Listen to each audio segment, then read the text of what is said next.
Hey friends from all around the globe. Welcome to season 1 of Nikki's Noetic Nook. I'm your host, Nikki, an educator, a linguophile, and a global wanderer. Come on in, put on your coziest slippers, grab a glass of water. Let's get into it. Psst, is this thing on? Okay, so I wanted to interrupt because I'm so excited to announce that I have now created a Patreon. So if you're enjoying this content and want more, consider becoming a patron. When you become a patron, you'll get access to the rest of the season, 10 more episodes, and exclusive Patreon episodes, as well as a monthly live chat. Stay tuned to the end of the episode for more details.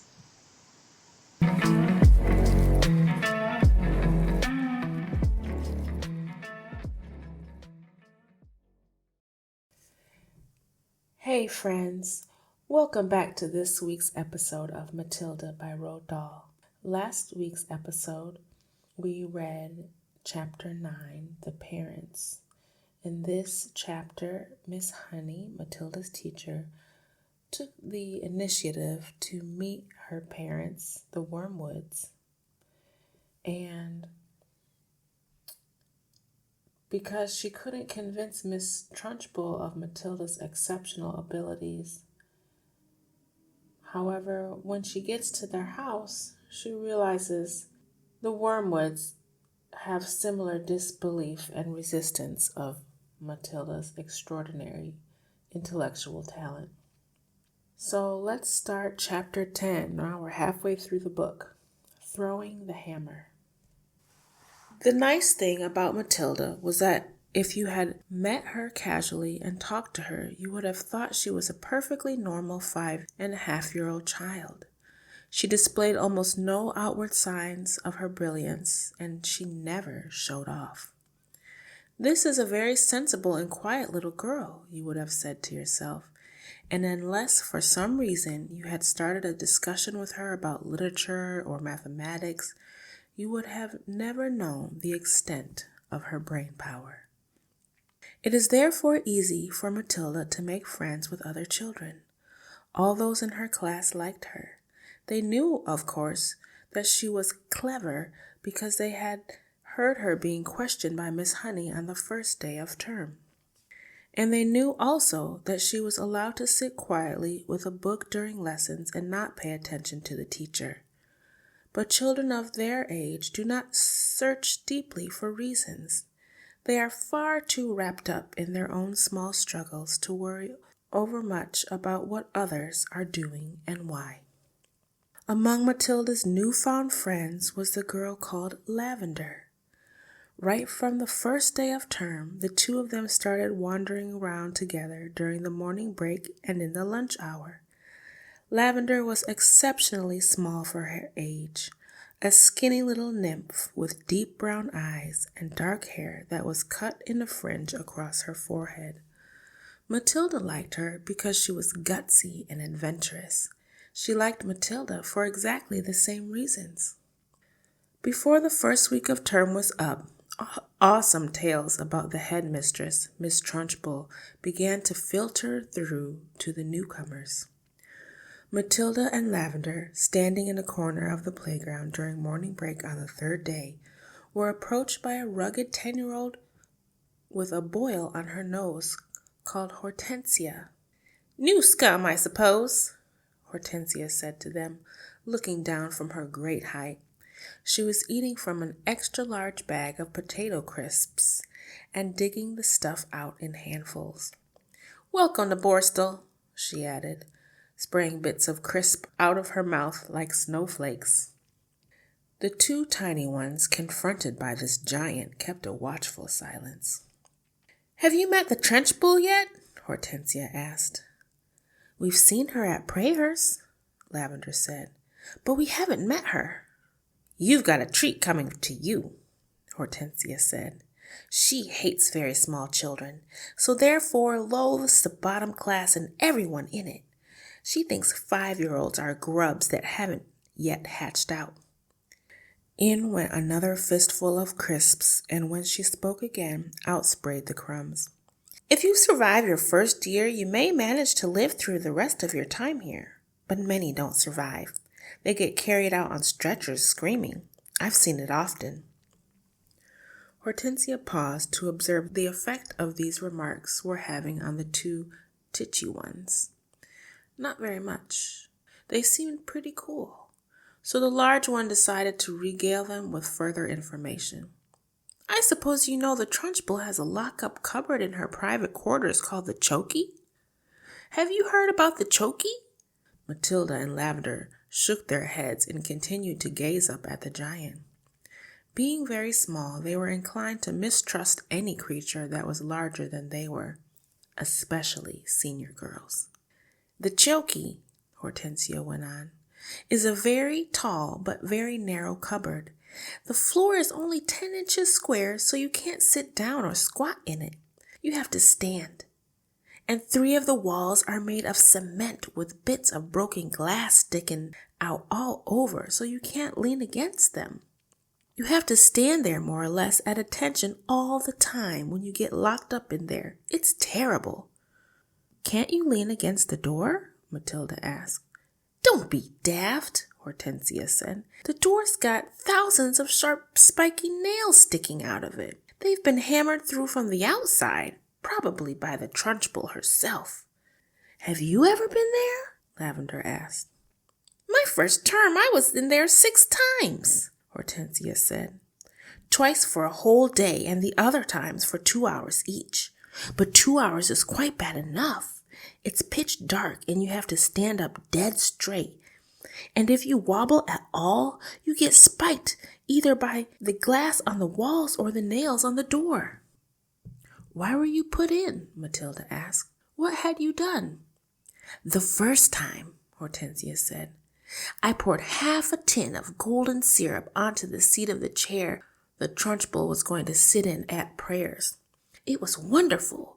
When she lowered herself into the chair, there was a loud squelching noise similar to that made by a hippopotamus when lowering its foot into the mud on the banks of the Limpopo River. But you're too small and stupid to have read the Just So stories, aren't you? I've read them, Matilda said. You're a liar, Hortensia said amiably. You can't even read yet. But no matter. So when the Trunchbull sat down on the golden syrup, the squelch was beautiful. When she jumped up again, the chair sort of stuck to the seat of those awful green breeches she wears and came up with her for a few seconds until the thick syrup slowly came unstuck. Then she clasped her hands to the seat of her breeches, and both hands got covered in the muck. You should have heard her bellow. But how did she know it was you? Lavender asked. A little squirt called Ollie Bogwhistle sneaked in on me, Hortensia said. I knocked his front teeth out. And the Trunchbull put you in the Chokey for a whole day? Matilda asked, gulping. All day long, Hortensia said. I was off my rocker when she let me out. I was babbling like an idiot. What were the other things you did to get put in the Chokey? Lavender asked. Oh, I can't remember them all now, Hortensia said. She spoke with an air of old warrior who has been in so many battles that bravery has become commonplace. It's all so long ago, she added, stuffing more crisps into her mouth. Ah, yes, I can remember one.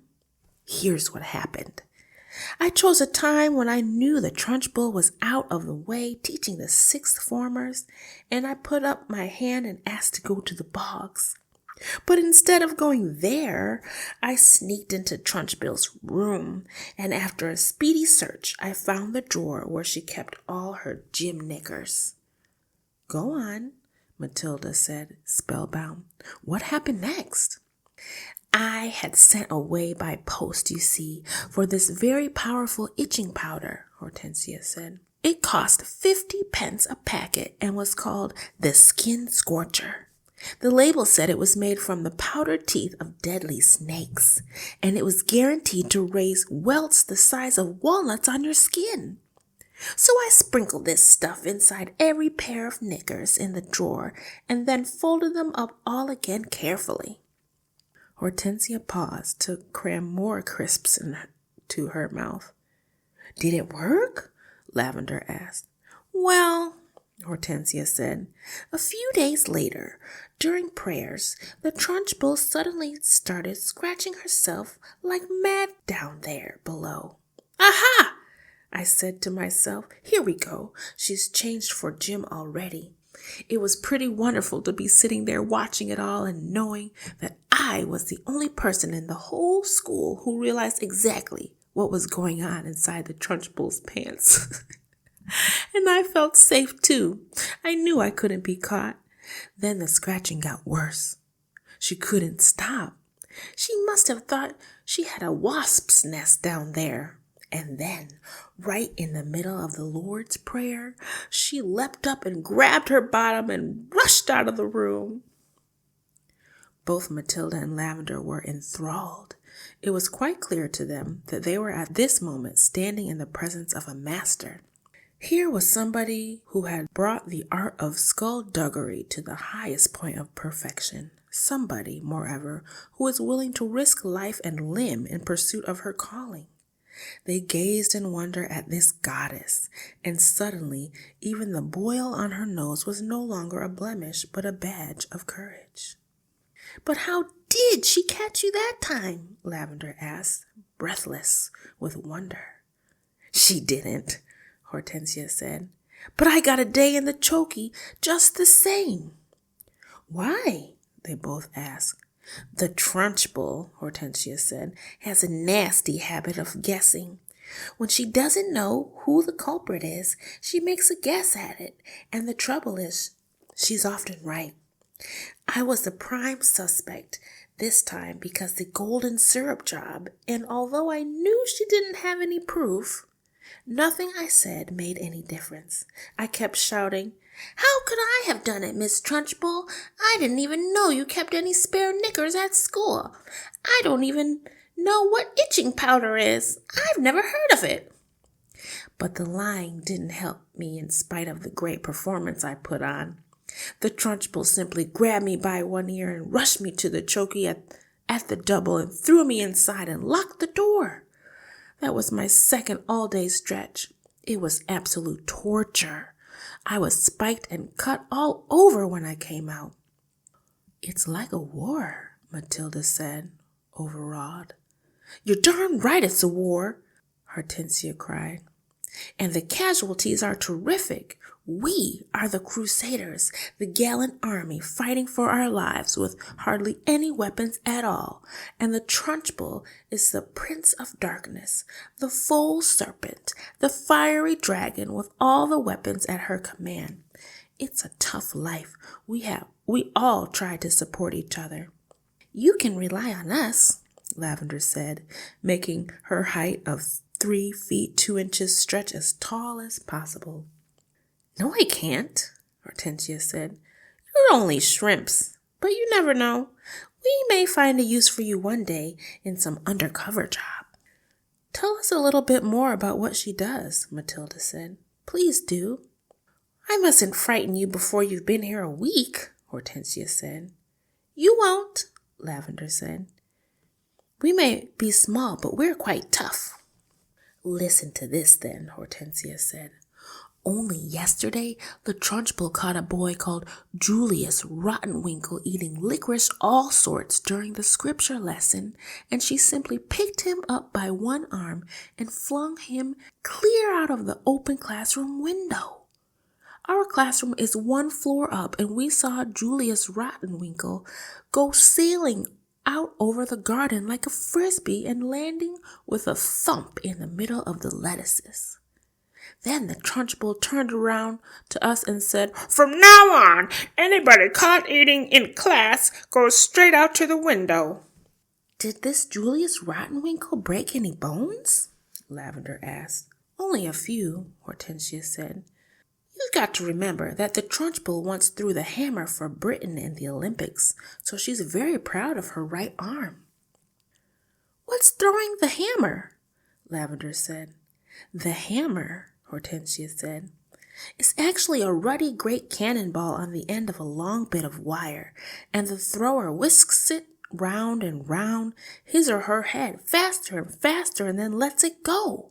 You have to be terrifically strong. The Trunchbull will throw anything around just to keep her arm in, especially children. Good heavens, Lavender said. I once heard her say, Hortensia went on, that a large boy is about the same weight as an Olympic hammer, and therefore he's very useful for practicing with.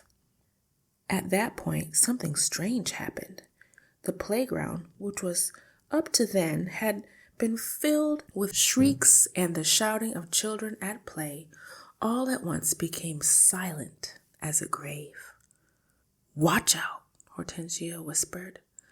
Matilda and Lavender glanced around and saw the gigantic figure of Miss Trunchbull advancing through the crowd of boys and girls with menacing strides. The children drew back hastily to let her through, and her progress across the asphalt was like that of Moses going through the Red Sea when the waters parted. A formidable figure she was, too, in her belted smock and green breeches. Below the knees, her calf muscles stood out like grapefruits inside her stockings. Amanda Thripp! She was shouting. You, Amanda Thripp, come here! Hold your hats, Hortensia whispered.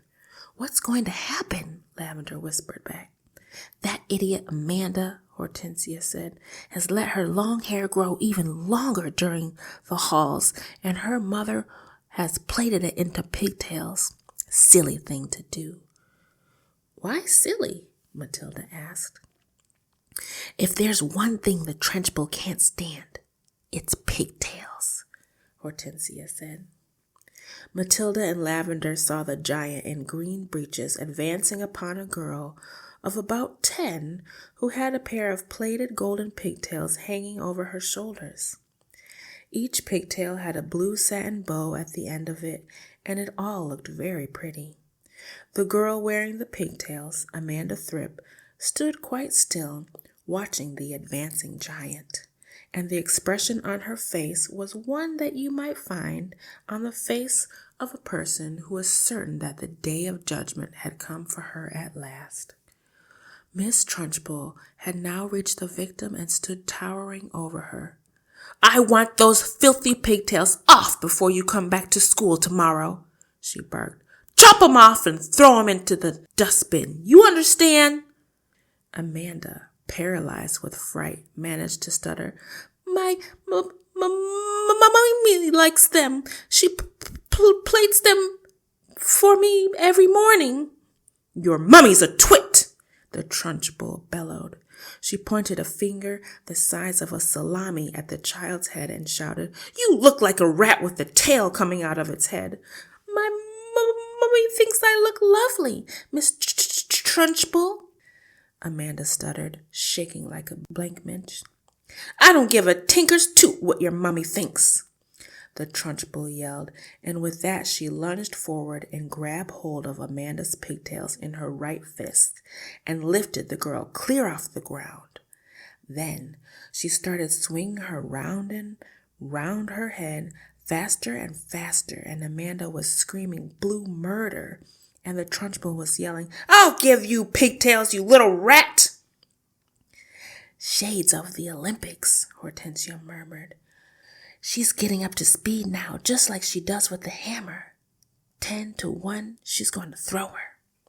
And now the Trunchbull was leaning back against the weight of the whirling girl and pivoting expertly on her toes, spinning round and round, and soon Amanda Thripp was traveling so fast she became a blur, and suddenly, with a mighty grunt, the Trunchbull let go of the pigtails and Amanda went sailing like a rocket right over the wire fence of the playground and high up into the sky. Well thrown, sir, someone shouted from across the playground, and Matilda, who was mesmerized by the whole crazy affair, saw Amanda Thripp descending in a long, graceful parabola on the playing field beyond. She landed on the grass and bounced 3 times and finally came to rest. Then, amazingly, she sat up. She looked a trifle dazed, and who could blame her? But after a minute or so, she was on her feet again and tottering back towards the playground. The Trunchbull stood in the playground, dusting her hands off. "Not bad," she said, "considering I'm not in the strict training. Not bad at all." Then she strode away. "She's mad," Hortensia said. "But don't the parents complain?" Matilda asked.